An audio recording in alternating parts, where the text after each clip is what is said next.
समांतर पट्टिका संधारित्र का धारिता। तो सबसे पहले क्या कीजिए कि समांतर पट्टिका संधारित्र बना लीजिए।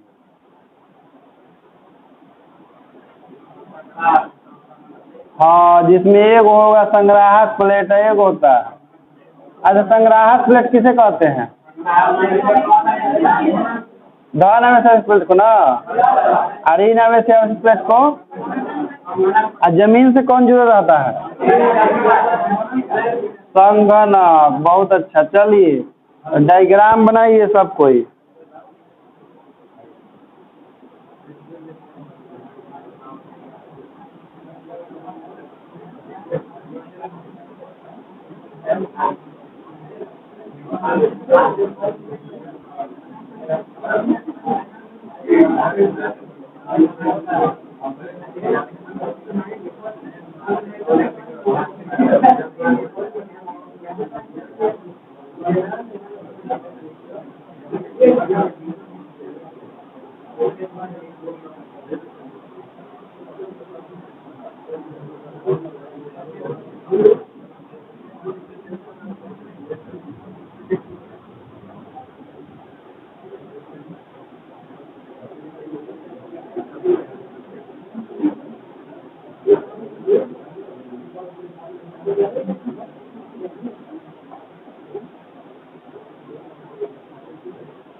हाँ, बीच में स्लिप क्या ना, दूरी हमेशा दोनों के बीच में से लीजिएगा, प्लेट के बीच में, ठीक ना।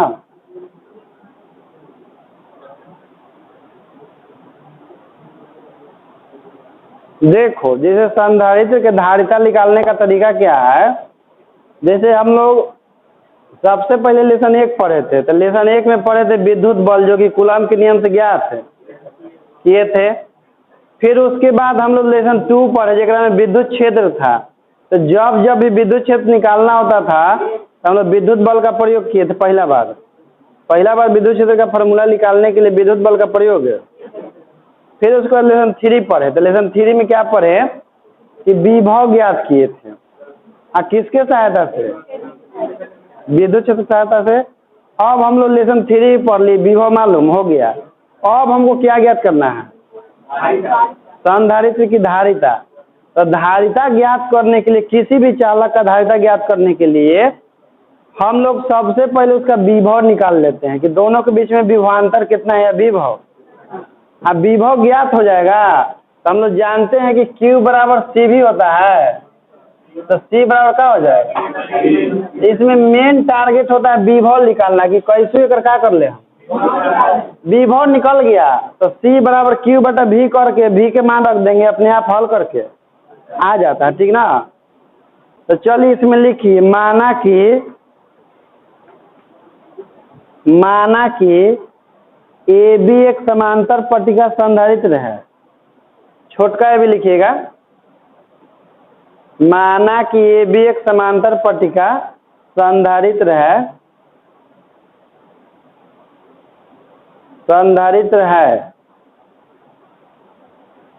जिसमें A संग्राहक पट्टिका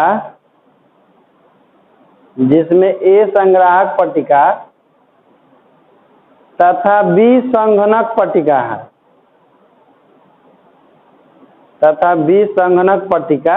है,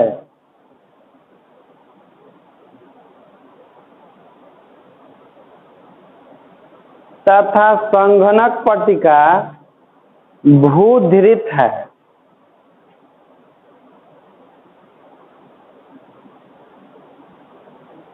संघनक पट्टिका भूध्रित है और पट्टिकाओं के बीच की दूरी D है, और पट्टिकाओं के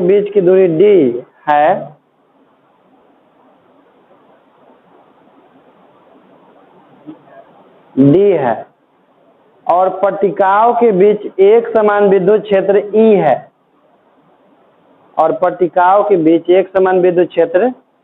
E है, बड़का ही लिखिएगा।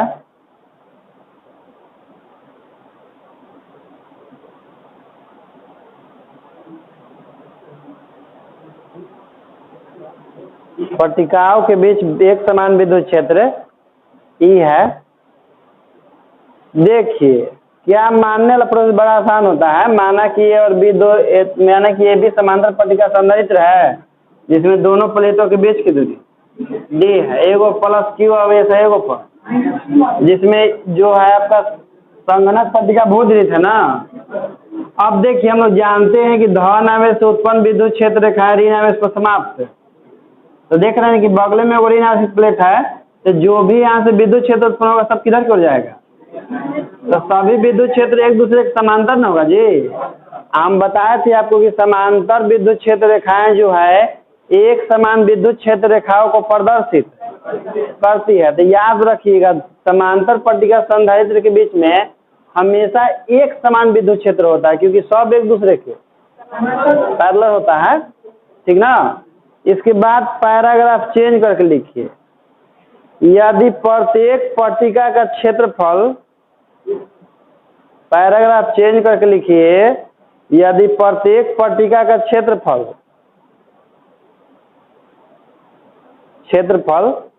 कैपिटल ए तथा प्रत्येक पट्टिका पर आवेश का परिमाण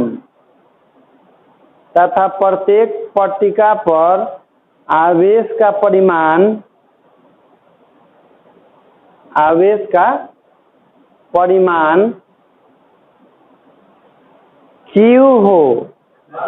हाँ कैपिटल क्यू लिखिएगा।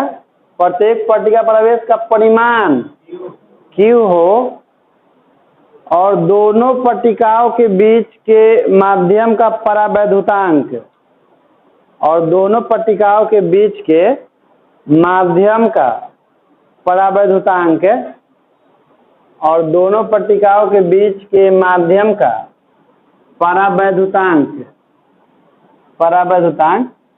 एप्सिलॉन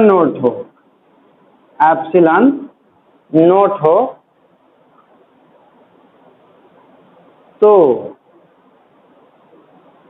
देखिए समझ लीजिए, जैसे ये प्लेट है ना जी, तो प्लेट का कुछ क्षेत्रफल होगा कि नहीं? आखिर ये प्लेट है तो इसका कुछ एरिया होगा ना।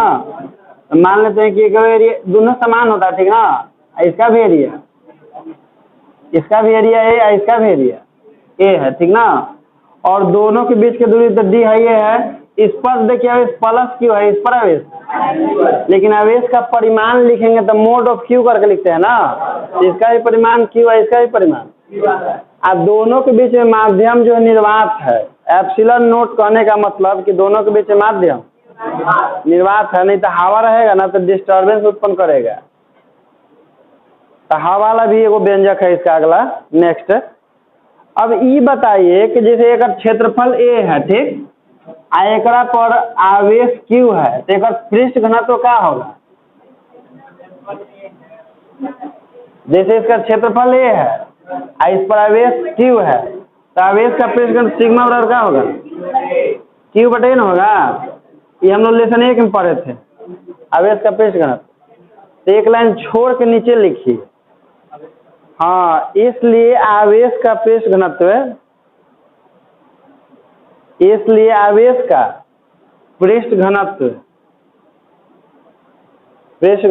सिग्मा बराबर क्यू बाई ए। इसलिए क्यू बराबर क्या हो जाएगा? सिग्मा इंटू ए। ठीक, ये तो आवेश हो गया। प्रत्येक पट्टिका पर आवेश का मान हो गया सिग्मा इंटू ए। अब बताइए, दो समांतर पट्टिकाओं के बीच में विद्युत क्षेत्र है, तो हम लोग किसी आवेशित चालक के नजदीक में विद्युत क्षेत्र का फॉर्मूला क्या होता है? जैसे ई आवेशित चालक है और दोनों के बीच में एक समान विद्युत, तो आवेशित चालकों के नजदीक में विद्युत क्षेत्र का मान कितना होता है?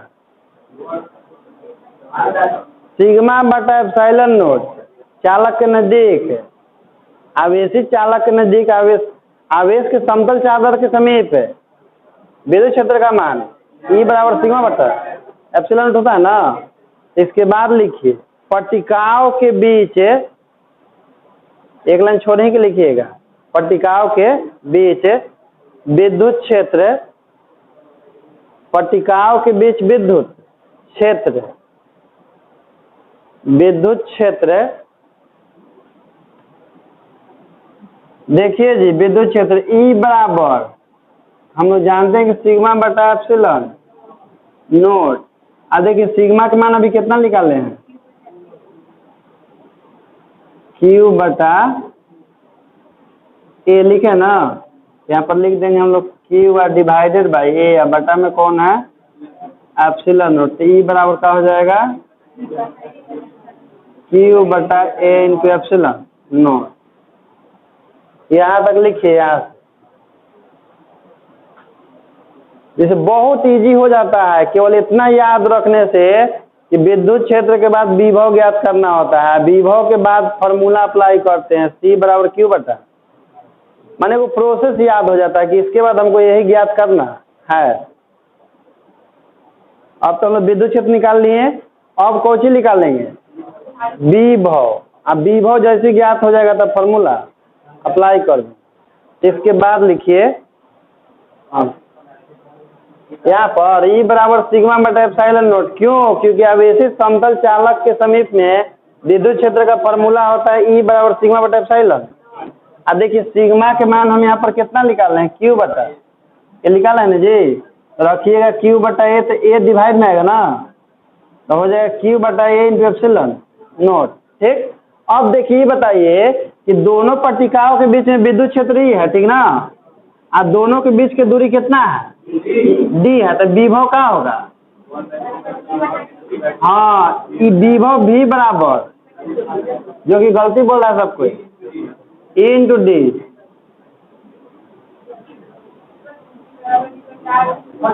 E बराबर होता है V बटा R, तो V बराबर क्या होगा E इंटू आर ना होगा, तो विभव V बराबर क्या आएगा E इंटू, क्योंकि दोनों के बीच विद्युत क्षेत्र ही है, दूरी है D है, तो विभव क्या हो जाएगा विद्युत क्षेत्र गुना। तो इसके बाद लिखिए यदि दोनों पट्टिकाओं के बीच का विभव, विभवांतर लिखिएगा, यदि दोनों पट्टिकाओं के बीच का विभवांतर V हो, यदि दोनों पट्टिकाओं के बीच का विभवांतर V हो तो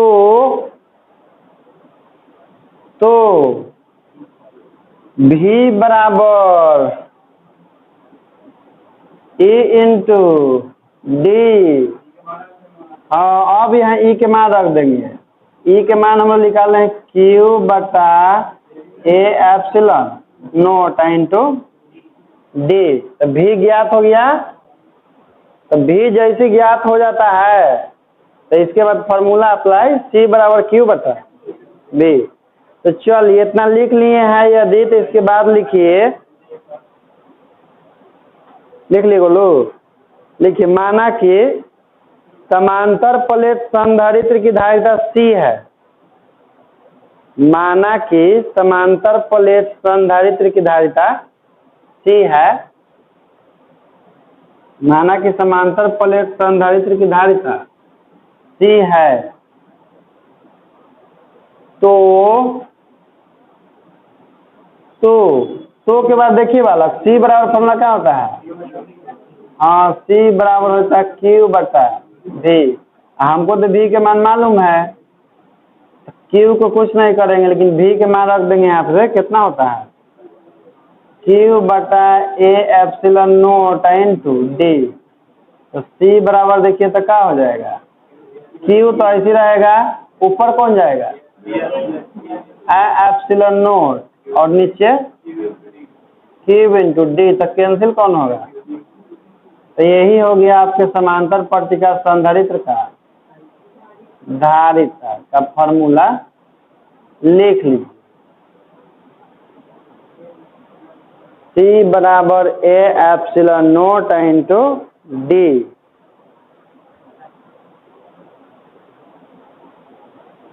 इस बार यदि एग्जाम में आएगा तो यही टाइप के क्वेश्चन आएगा, क्योंकि इस चैप्टर में जो व्यंजक है सब भारी भारी है, मतलब थोड़ा कैलकुलेशन ज़्यादा रहता है, यही तो सिंपल है।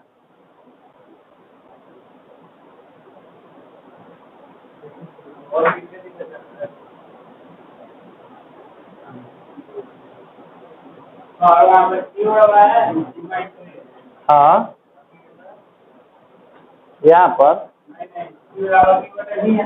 हाँ अच्छा, वहाँ भी रख सकते हैं।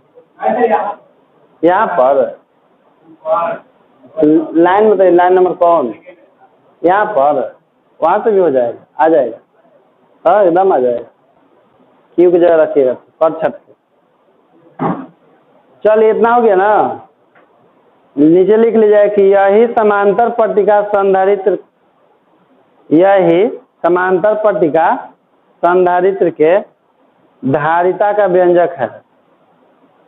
यही समांतर पट्टिका संधारित्र के धारिता का व्यंजक है।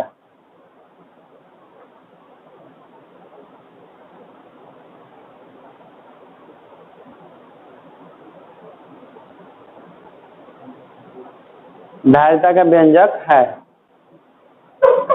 चलिए क्वेश्चन पूछते हैं, ठीक ना। जिनको लगे कि बता सकते हैं तो हाथ खड़ा कीजिएगा। जैसे हम लोग किसका धारिता ज्ञात किए हैं? समांतर पट्टिका संधारित्र का ना। तो समांतर पट्टिका संधारित्र का जो धारिता है वह किन किन बातों पर निर्भर करता है, ये बताना है आप। चलिए खड़ा हो जाइए, बताइए, तनी जोर से बोलिएगा।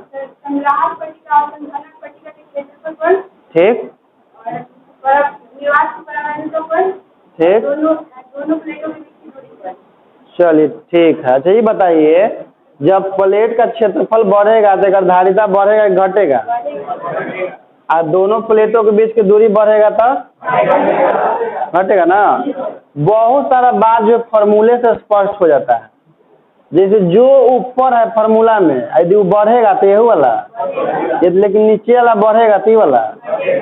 एक ऑब्जेक्टिव आता है कि यदि दो समांतर प्लेट संधारित्र के बीच की दूरी को बढ़ा दिया जाए तो उसका धारिता किस तरह से परिवर्तित होगा? तो घटेगा। और क्षेत्रफल बढ़ाएंगे तो, अब मान लीजिए कि इसके निर्वात के प्रवैधता तो सबसे कम होता है, हम दोनों के बीच में मार्कर रख दें तो एक और धारिता पहले से बढ़ेगा कि घटेगा? बढ़ेगा, क्योंकि जो भी रखेंगे तो एक से ज्यादा ही होगा एप्सिलॉन से। इसका प्रवैधता ओकरा से तो, ठीक ना। तो ये भी क्वेश्चन होगा कहीं पर, देखिएगा कि ये समांतर पट्टिका संधारित्र के बीच में यदि कांच रख दिया जाए तो उसका धारिता में क्या परिवर्तन होगा? बढ़ेगा, क्योंकि जो भी रखिएगा उसका कुछ ना कुछ प्रवैधता होगा जो कि निर्वात से ज्यादा ही होगा। तो खाली एक के केस में घटता है जब दूरी बढ़ाते हैं। तो चलिए हेडिंग दीजिए, समांतर पट्टिका संधारित्र की धारिता निम्नलिखित बातों पर निर्भर करती है। समांतर पट्टिका संधारित्र की धारिता निम्नलिखित बातों पर निर्भर करती है। समांतर पट्टिका संधारित्र की धारिता निम्नलिखित बातों पर निर्भर करती है। निम्नलिखित बातों पर निर्भर करती है।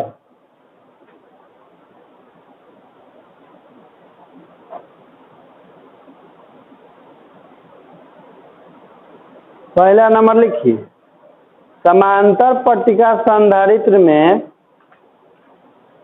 समांतर पट्टिका संधारित्र में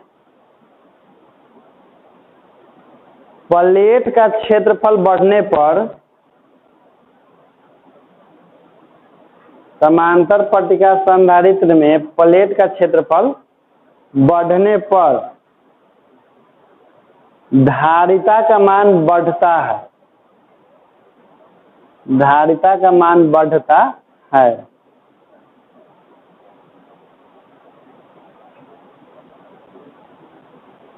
दूसरा लिखिए, दोनों प्लेटों के बीच,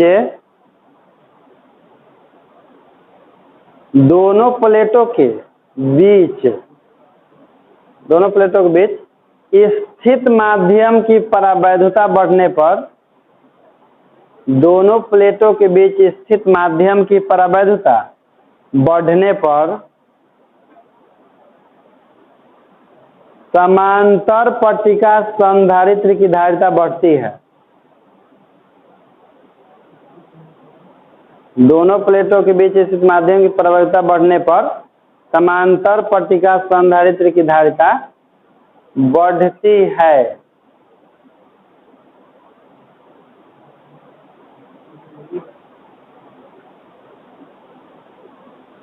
तीसरा नंबर लिखिए, दोनों प्लेटों के बीच की दूरी का मान बढ़ने पर, दोनों प्लेटों के बीच के दूरी का मान बढ़ने पर, समांतर पट्टिका संधारित्र की धारिता घटती है,